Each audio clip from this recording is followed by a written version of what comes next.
Salam sejahtera dan selamat datang sekali lagi ke channel ini Currents VMY. Apa kabar warga Sabah, Sarawak, dan seluruh Malaysia yang tengah menonton sekarang ini?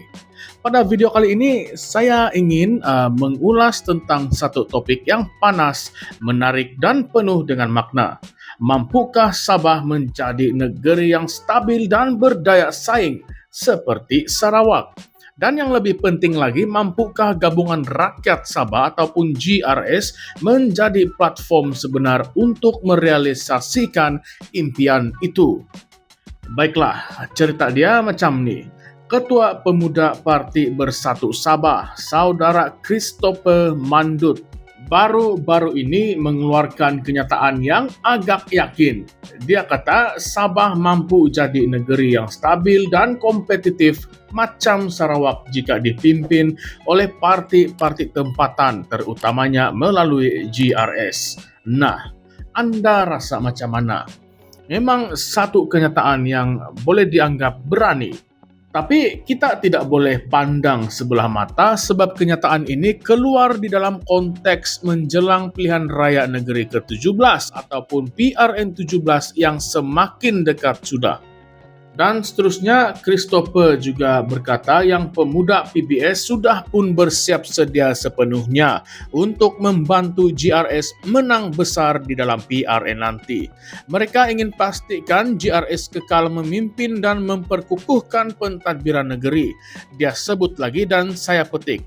Kami committed untuk memperkukuhkan sokongan ini di peringkat akar umbi serta mempertahankan GRS demi memastikan kesinambungan pembangunan dan kemajuan negeri ini. Dia bandingkan pentadbiran Sabah yang sekarang ini di bawah GRS dengan Sarawak yang kita tahu sangat stabil di bawah Gabungan Parti Sarawak ataupun GPS. Menurut Christopher, kalau Sarawak boleh buktikan pentadbiran yang stabil dan berdaya saing melalui parti-parti tempatan, kenapa Sabah tidak boleh? Dan lebih menarik lagi, dalam nada yang agak tegas, beliau menyambut baik kenyataan Ketua Menteri Sabah merangkap pengerusi GRS Datuk Seri Haji Jinor yang sedia untuk bertanding secara solo dalam PRN17 sekiranya Barisan Nasional dan Pakatan Harapan bergabung. Maksudnya, GRS sudah bersiap siaga. Tidak kisahlah siapa yang dia lawan, mereka akan terus bertanding dan coba menang dengan kekuatan sendiri. Christopher berkata gabungan GRS ini dipimpin oleh tokoh-tokoh berpengalaman, berpandangan jauh dan ada strategi tersendiri. Okeylah, sekarang ini kita mau bincang pula sedikit dari sudut realiti dan juga sejarah. Sebab kalau cakap pasal kestabilan macam Sarawak ini bukanlah satu perkara yang kecil. Sebab kita semua tahu Sarawak memang sudah lama menjadi contoh kestabilan politik di dalam Malaysia. Sejak GPS keluar daripada Barisan Nasional selepas PRU14 yang lalu, mereka kukuh berdiri sendiri. Dalam PRN Sarawak ke-12 pada tahun 2021, GPS menang 76 daripada 82 kerusi. Memang gila, hampir-hampir sapu bersih. Mereka pun dapat rundingan banyak perkara berkaitan autonomi dan hasil bumi mereka dengan kerajaan pusat. Siapa yang tidak mau jadi macam tu kan? Tapi Sabah ini lain sikit cerita dia. Politik Sabah sejak dulu lagi penuh dengan drama. Lompat parti sana-sini, kerajaan bertukar-tukar macam tukar baju. Lepas PRN 2020, kita tengok beberapa ramai adun lompat parti. Ada yang dari warisan lompat ke GRS, ada yang dari GRS masuk ke PH, dan masuk semula ke GRS. Sampai rakyat pun penat mau ikut perkembangan mereka semua ini. Walaupun sekarang ada akta anti lompat parti, tetapi kerosakan keyakinan itu masih lagi belum sembuh sepenuhnya. Rakyat masih lagi skeptikal. Dan jujurnya, walaupun GRS nampak mantap di permukaan, tetapi dalamannya penuh dengan teka-teki. UMNO Sabah contohnya. Dulu sekutu, sekarang musuh. Kemudian warisan KDM Parti Gagasan Rakyat, PBS dan juga STAR. Semua ini bergabung dalam keadaan yang kita boleh persoalkan.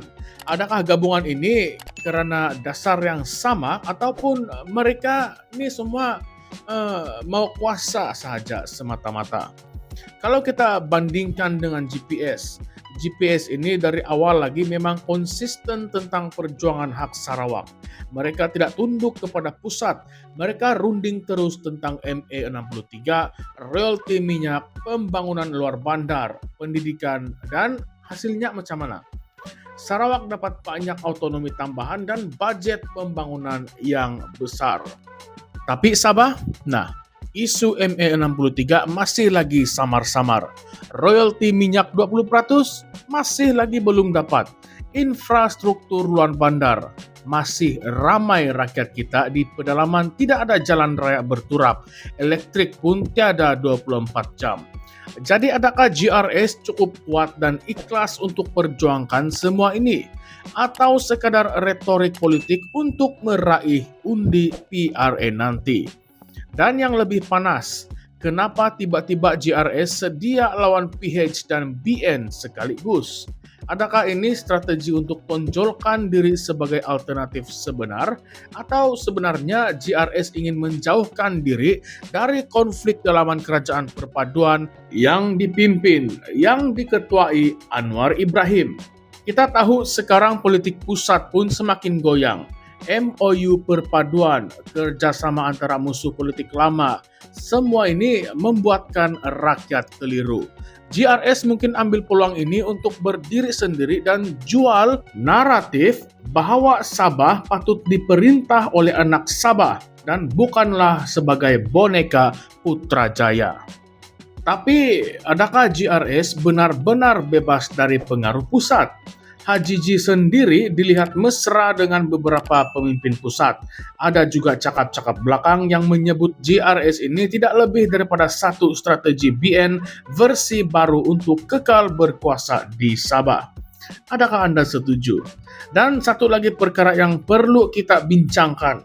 Kenapa Christopher sebut Sarawak sebagai benchmark?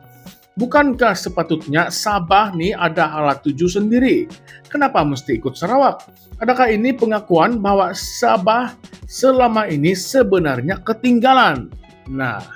Jadi persoalannya sekarang, mampukah GRS pimpin Sabah seperti GPS memimpin Sarawak?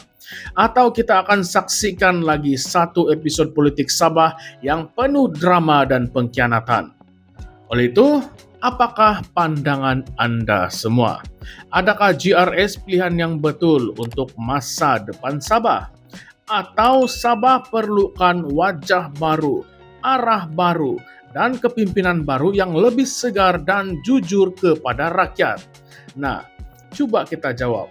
Oleh itu, jangan malu-malu untuk komen di bawah, di ruangan komen di bawah. Kita akan buka ruang perbincangan. Tidak kira Anda menyokong GRS, warisan, PH, BN, KDM, ataupun pengundi atas pagar, pendapat Anda semua adalah sangat penting.